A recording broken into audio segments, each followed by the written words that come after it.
வெள்ளியிலே தாயின் சந்நிதியில் பொங்க வச்சு பாருங்கம்மா. அம்மா பூங்கரகம் தூக்கி வந்து வேப்பிலையில் ஆடை கட்டி முளப்பாரி ஏந்துங்கம்மா.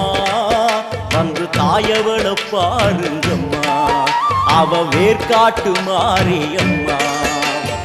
ஆடி வெள்ளியிலே தாயின் சந்நிதியில் பொங்க வச்சு பாருங்கம்மா. அம்மா பொங்க வச்சு பாருங்கம்மா.